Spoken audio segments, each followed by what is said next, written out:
It's strangely reassuring to find that the disparate parts of one sort of searches start to come together. And I've been concerned about the Home Office for some years, certainly since the early days of David Cameron's government, and I can remember squaring off against Theresa May and meeting other Conservative MPs to represent particular cases. I was particularly concerned with the way that student visas were being manipulated, and that because students are so well documented, it's a way for the Home Office to meet spurious targets about who they can deport and who they can monitor and so on. It's cheap and unnecessary and causes a lot of problems, and the innumerable times when I have come across students who are halfway through their courses in the UK paying well over the odds for often second-rate education, particularly during COVID when it was all online and they might just as well have been back at home, and suddenly their education is paused, often for quite a long time, while they have to go through a technical hitch with a visa application, losing so much money, but more importantly, losing so much time and effectively jeopardizing possible places in senior universities across Britain. And equally, the moment they're finished their student career, they're thrown out on their ear, very unceremoniously. I don't understand why we're educating these people in our specific disciplines if we can't then use them to pay tax, number one. And number two, if we treat them so unfairly and so aggressively, why on earth do we think that this is some sort of soft diplomacy? It's not. We're actually building up resentment very, very adroitly. Now, so on the one hand, there's the Home Office. On the other hand, there's Russia, which I know very well. And if we go back to 2018 and indeed to the poisoning in Salisbury, there's an extraordinary parallel story which suggests that the Salisbury poisoning may be linked to this. And the story is about the infiltration of the British visa system. Now, visa application centres are located all over the place, but they're not run by the Home Office. They've been subcontracted across the Middle East. They're subcontracted to a company called TLS Contact, and the Home Office paid that company £33.3 million for the contract, and another £91 million paid in 2018 to Sopra Steria, which runs the visa application centres in the UK. Now, there's a person called Vadim Mitrofanov, who's Russian, and it's not his real name, and he's a Russian IT specialist. And he was based in the Moscow office of TLS Contact, and he's since got asylum in the USA. Why? Because he was contacted and pressured by the FSB into infiltrating the TLS Contact system and also the Sopra Steria system to help other people get contracts across Russia, get visa applications across Russia. Extraordinary.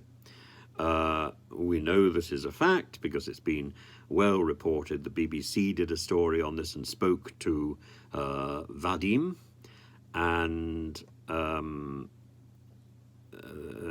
they monitored people who had got, quote, valid UK visas.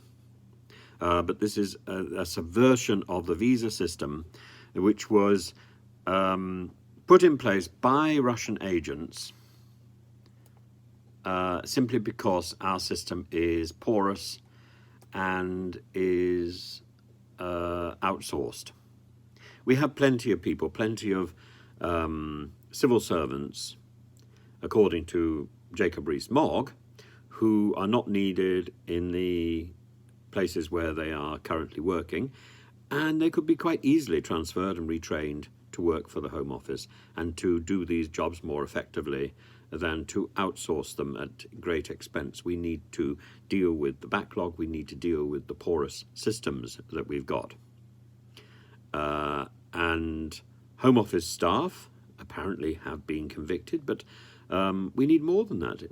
It's not just a matter of a few convictions. We need to make sure that our security is done by our people. Simply paying a bit of money, outsourcing something and putting something online is not going to make it more efficient and safer.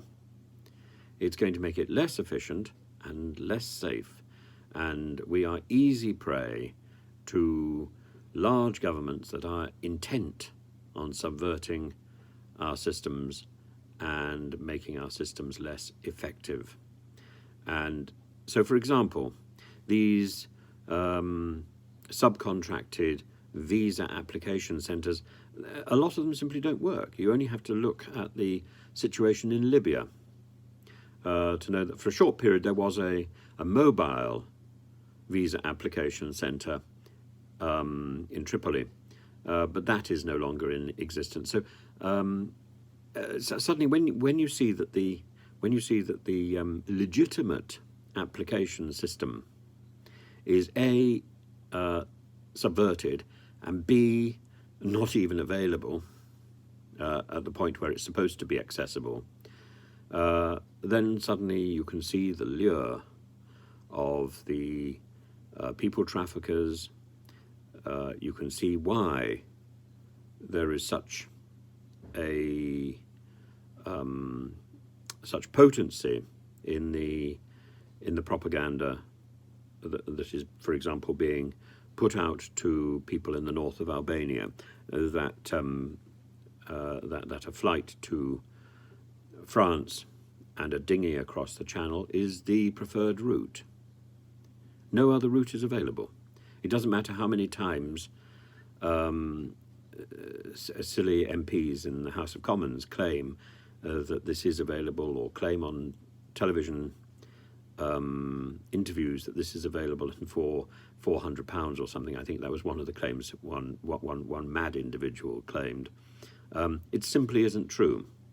A Tier 5 visa, incidentally, costs £1,500, and that's without the legal help that is probably necessary to complete the forms. So you're looking at something probably in 5,000 plus to even fill out the forms. And then, as I know, people can be left on hold without any passports, without any travel documents, without any legitimate ID, because all of this is taken, the originals are all taken by the visa centre, if that's accessible, and people can be left without these things for up to 2 years or more because of our indolent and outsourced Home Office, which, as I said, there's evidence, certainly in 2018, that the system was infiltrated.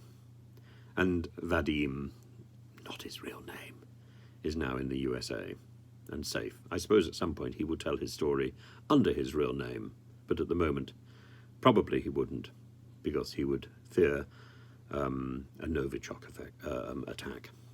As indeed, I think he would be right to do. He'd be right to fear that.